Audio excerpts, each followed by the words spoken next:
Founded in 1986 by Nigel Newton, Bloomsbury Publishing is a leading independent book publishing organisation in the UK, with a 2% UK market share and a 35.6 million in book sales for the year 2009.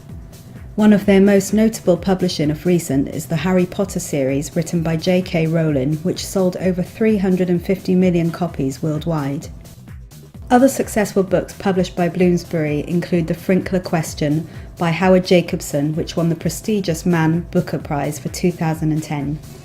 The UK market is split into the following three categories: academic and professional books, school books including English language, teaching aids, and consumer books. The UK book publishing industry is dominated by a small group of large publishers. The largest among them, Random House Group, Pearson plc, and Hachette Book Group account for an estimated 72.5% of the market. This type of competitive environment is known as oligopoly. Bloomsbury are currently outside the market oligopoly, with a much smaller share of the market.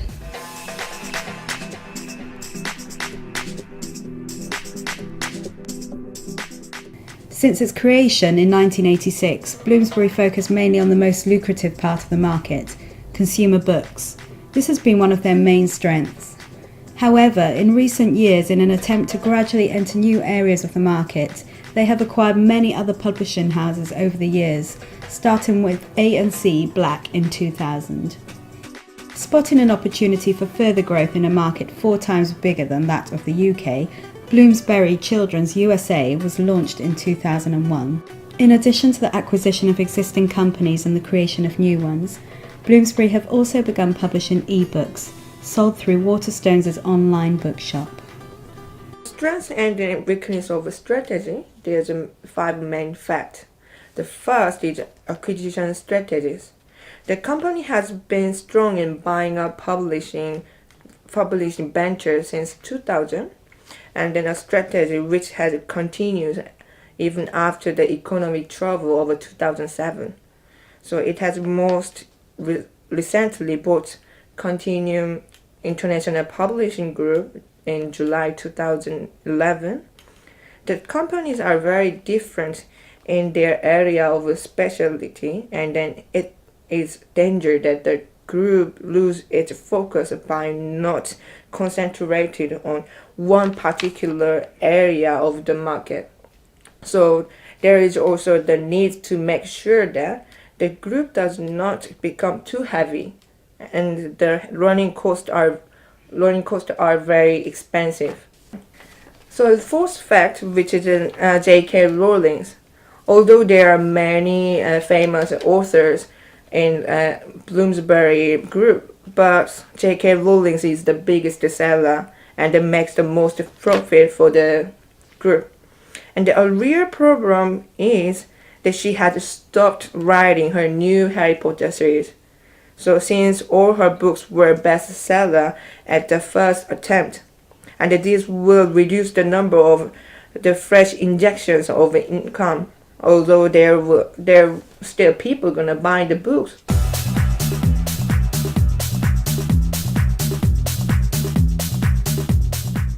Thought to be one of their greatest skills, Bloomsbury have managed over the years to spot talented new authors and publish their books successfully. Securing long-term publishing rights before their authors rise to notoriety means that such deals are often significantly cheaper.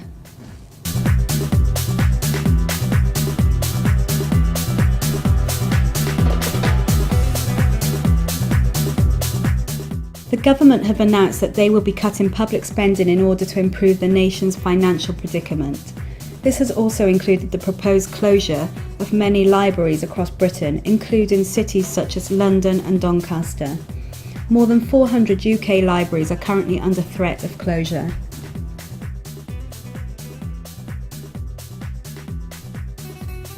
Book Trust is an independent charity that runs various schemes to encourage people of all ages and cultures to enjoy books.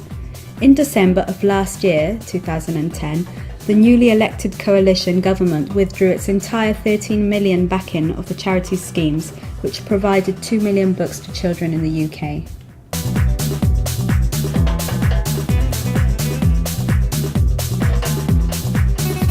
The number of people registered unemployed in the UK has almost doubled in the last 5 years, reaching 1.53 million in 2009. This increase was driven by the recession and tough economic climate, where many businesses were forced to close or make redundancies. One of Bloomsbury's main strategy is to buy other publishing organizations. This is to give them a stronger foothold in other parts of the market. During a recession, there is a high rate of business takeovers and mergers as companies that are struggling are bought by their better performing counterparts. Therefore, the current financial climate has provided the perfect environment for Bloomsbury to carry out this strategy.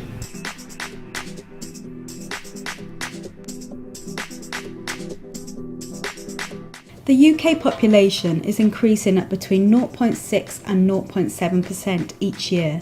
This is in part due to the increase in national life expectancy. This is significant for the publishing industry, which has a large customer base within the older generation. The economical factors, first I'll straight go into is the cost of paper. In 2009 and 2010, the prices of paper per tonne went up in about a few weeks from 10%, added on another 8%, then another 10% they suggested, which did not happen. However, it's showing that the prices are increasing dramatically. On February the 23rd, 2009, Amazon released the Kindle 2, a tablet device to which books and other media can be downloaded and stored electronically. This was shortly followed by the release of many similar products, including the BlackBerry Playbook and the Apple iPad. 17 million tablets were sold in 2010. This is expected to reach 294 million by 2015. Well, ebooks are going to make it a realistic possibility for authors to cut out the middleman altogether and self-publish. If you look at the music industry, when music downloads started to come into play, the likes of Lily Allen were able to promote their own music via the internet and get to number one without selling a single CD on the shelves. So potentially we could see the same thing happening in the publishing industry, which is going to be obviously bad news for Bloomsbury and other traditional publishers. Internet usage has soared in the last 15 years from 60 million users in December 1995 to 1.8 billion in December 2010.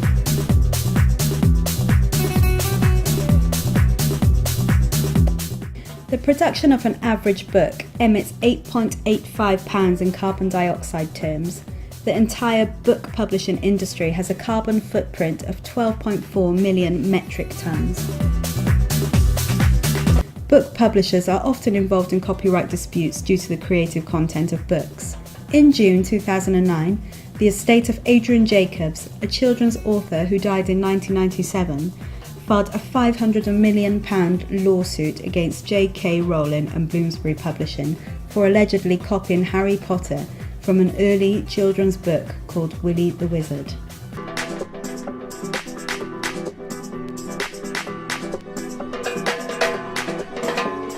Book publishers generally have high bargaining power. This is due to the small number of large publishers dominating the market. In addition to this, the inability to duplicate books due to copyright laws eliminates option of cheaper alternatives such as store brands. One of the things that gives publishers a high bargaining power is the exclusivity of their book deals. For example, when Harry Potter came out, they could have effectively have priced it whatever price they like because the book was in such high demand and they were the only people you could get the book from. And as a matter of fact, one of their major buyers, Asda, publicly accused them of overpricing the book, but still went ahead and made an order anyway because such was the demand of the book.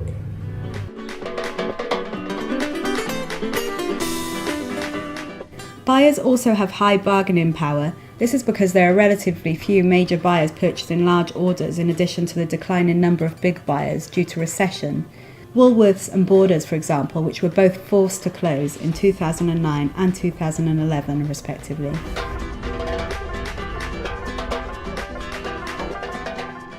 The threat of new entrants in this particular industry has always been relatively low, and this is due to the high capital requirements needed to publish books in the traditional way. However, due to the online book downloading, it's now become possible for a company to publish books solely online at a fraction of the overheads as a traditional book publisher. You know, in the music industry, we've already seen high street stores being virtually wiped out by iTunes, who can offer downloads online and don't have, you know, anywhere near the running costs as the high street retailers. Potentially the same thing could happen in the book publishing industry, and that's something that perhaps Bloomsbury would need to be concerned about.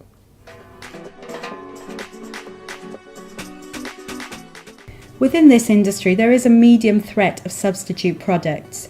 Internet access is widely available and a far cheaper source of information compared to books. It also has up-to-date information, whereas the information in a book can become obsolete within months of publication. There are regular film and TV adaptations of the latest, most popular books. DVD and cinema versions benefit from latest visual advancements, Blu-ray and 3D technology, for example. Although usually released simultaneously, statistics show that such movies actually boost sales of their book alternatives. Competitive rivalry is relatively low for the following reasons. Many of the major companies have different strategic focus. This industry has clear market leaders. Since their launch in 1986, Bloomsbury have used their strategy to establish a name for themselves in fictional and non-fictional literature. Even with its success with the Harry Potter series, Bloomsbury remain outside the market oligopoly, but have adapted to the technology advances, as well as e-book sales boosting their profit sales in the last year. But how can Bloomsbury improve their strategy to improve their business performance and compete in the market oligopoly? One of Bloomsbury's major opportunities lies in innovation. As an independent company, an advantage Bloomsbury have over their larger competitors is entrepreneurial freedom.